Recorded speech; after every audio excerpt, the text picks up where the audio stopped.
Hello everyone, welcome to my YouTube channel Bangla update. বন্ধুরা, কথা ধারাবাহিকের আজকের আপডেট নিয়ে চলে এসেছি।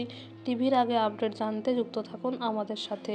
বন্ধুরা, আজকে ধারাবাহিকের শুরুতেই আপনারা দেখবেন কায়দা কানুনের মেম্বার এবং কথা জুনি, ঋতু তারা সবাই প্রান্তিক বিশ্বাসের বাড়িতে চলে এলে তখন এভি বলে আমাদের কিন্তু আজকে অনেক সতর্কভাবে কাজটা কমপ্লিট করতে হবে, মিশনটা কমপ্লিট করতে হবে, নয়তো প্র্যাটির চাকরির ওপর তার প্রভাব পড়তে পারে। তখন প্রত্যয় বলে না না, আমরা আছি, কথারা আছে, নিশ্চয়ই সব ঠিকঠাকই হবে, কথার ওপর এতটুকু ভরসা আমার আছে। তখন কথা একটু হাসলে এভি বলে যেই একটু প্রশংসা শুনতে পেলি অমনি গদগদ করছিস না, ভালোভাবে কাজটা করবি, নয়তো তোর চুলটা না খুলে পড়ে যায়। মানে খুব সুন্দর একটা খুনসুটির মুহূর্ত আজ আপনারা দেখতে পাবেন। এরপরে দেখা যায় তারা সবাই মিলে প্রান্তিক বিশ্বাসের বাড়িতে আসে আর এসে বলে আমরা রেড করতে এসেছি, আমাদের কাছে ইনফরমেশন আছে। তারপর তারা কোনো কিছু তোয়াক্কা না করে চারিদিকে তন্ন তন্ন করে সব জিনিস খুঁজতে থাকে।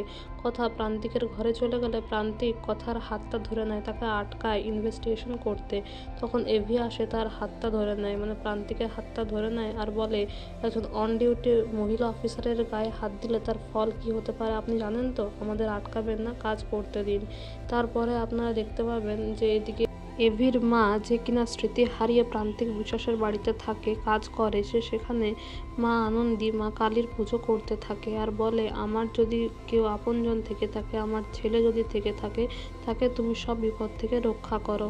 আর ঠিক সেখানে ইনভেস্টিগেশন করতে করতে এভি এসে পৌঁছায়, কিন্তু ঘুমটা থাকায় সে তার মাকে আর চিনতে পারে না। তারপর জিজ্ঞাসা করে আমি কি আপনাকে চিনি, কারণ তার মায়ের গলার আওয়াজটা শোনে। কিন্তু অঙ্কিত এসে সেখান থেকে সবাইকে নিয়ে চলে যায়। তারপরে তারা বাড়ির বাইরে এসে আলোচনা করে যে আমরা আসলে যে কাজটা করতে এসেছি, যে গাড়িটা খুঁজতে এসেছি, আমাদের সেটা আগে খোঁজা দরকার। তখন কথা বলে এতগুলো গাড়ি আছে, সব ঢাকা দেওয়া আছে, ভালো করে দেখতে হবে। তারপর তারা গাড়ির সমস্ত ঢাকাগুলো খুলে খুলে দেখতে থাকে আর তারা যে গাড়িটা খুঁজতে এসেছিল সেই 7 সিটার গাড়িটা খুঁজে পায় আর সমস্ত ছবিও তুলে নেয়।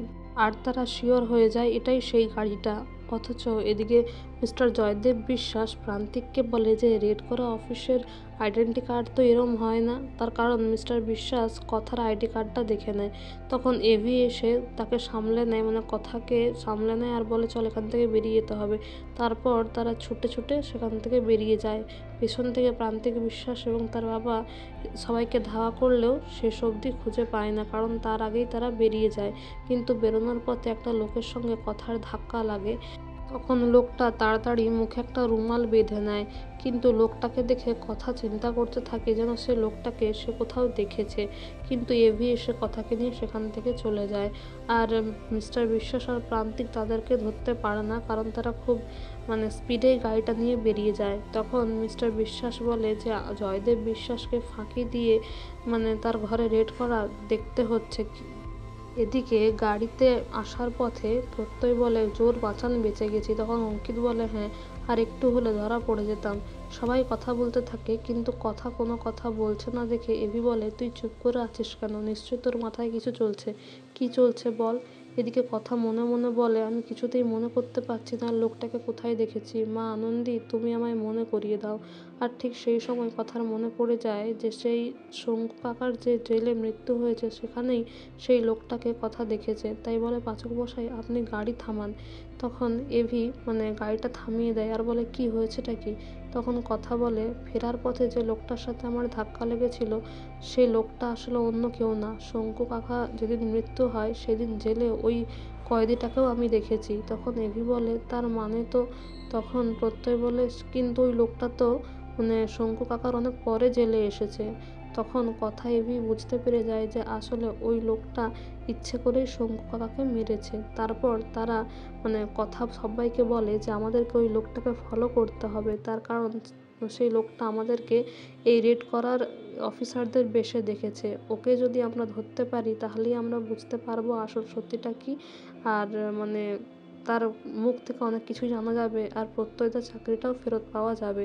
তারপর তারা সবাই মিলে সেই লোকটার পেছনে ধাওয়া করে। এদিকে আগামী পর্বে আপনারা দেখবেন সেই লোকটা কিন্তু কথার গলায় একটা ছুরি ধরে আর বলে কেউ সামনে আসবি না, সামনে এলেই কিন্তু এর গলাটা আমি কেটে দেব।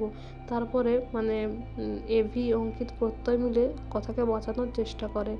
তো বন্ধুরা, এই ছিল আজকের update. Thank you so much everyone for your valuable time and thank you so much for watching the video. Thank you.